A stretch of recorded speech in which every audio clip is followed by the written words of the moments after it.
জুলাই সনদ বাস্তবায়নে বড় দলগুলোর টালবাহানা কোনোভাবেই গ্রহণযোগ্য নয় বলে মন্তব্য করেছেন বিশিষ্ট নারী সংগঠকরা। শনিবার ঢাকা রিপোর্টার্স ইউনিটি মিলনায়তনে জাতীয় নারী শক্তির আয়োজনে জুলাই সনদের বাস্তবায়ন রূপরেখা নিয়ে আলোচনায় এমন মন্তব্য করেন তারা। সংস্কারকে উপেক্ষা করে কোনোভাবেই পুরনো ব্যবস্থায় ফিরে যাওয়া মেনে নেওয়া হবে না বলেও হুঁশিয়ার করেন আলোচকরা। সাজ্জাদ হোসেনের রিপোর্ট, জানাচ্ছেন FM বাইজিদ।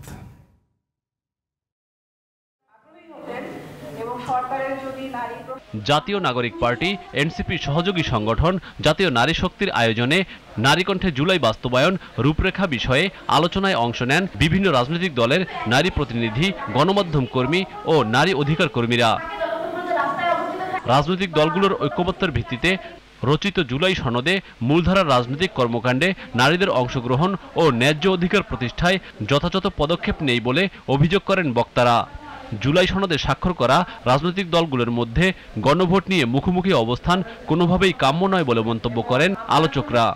আমরা 100টি আসনে সরাসরি নির্বাচনের কথা বলেছিলাম এবং নির্বাচনের রেজিস্ট্রেশনের জন্য প্রত্যেকটা দলেরই 33% তার প্রত্যেকটা কাঠামোতে থাকার কথা।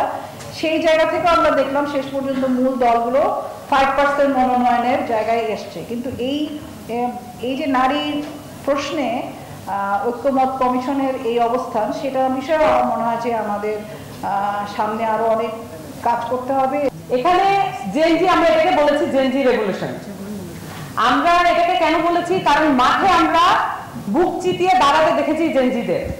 এখন এসে এই জেনজিদেরকে এক ধরনের ক্রিমিনালাইজ করা হচ্ছে। জুলাই সনদ যদি আদেশের মাধ্যমে বাস্তবায়িত না হয়, যদি আইনি প্রক্রিয়া এটা সুনিশ্চিত না হয়, তাহলে এই ক্রিমিনালাইজেশন কোর্ট থেকে পর্যন্ত হবে।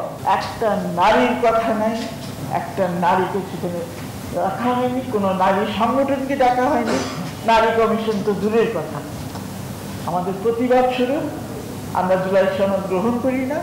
জুলাই সনদ বাস্তবায়ন হলো কি হলো না সেটা আমাদের ব্যাপার না। গণভোটের মাধ্যমেই জুলাই সনদের আইনি ভিত্তি দিতে হবে বলে মত তাদের। জাতীয় ঐক্যমত কমিশনে কোনো নারী প্রতিনিধি নাই। জুলাই সনদটাকেই আমার কাছে খুবই নারী বিরোধী একটা সনদ মনে হয়, ভীষণ রকম নারী বিরোধী সনদ মনে হয়। লক্ষ্য করবেন জুলাই সনদের মধ্যে অনেকগুলো বিষয়ে তো অনেকের ডিসপিউট আছে। বিএনপির একজন দায়িত্বশীল নেতা বলেছেন কমিশনে কি আছে না আছে এটা আমরা মানবো না, আমরা আমাদের 31 দফা বাস্তবায়ন করব।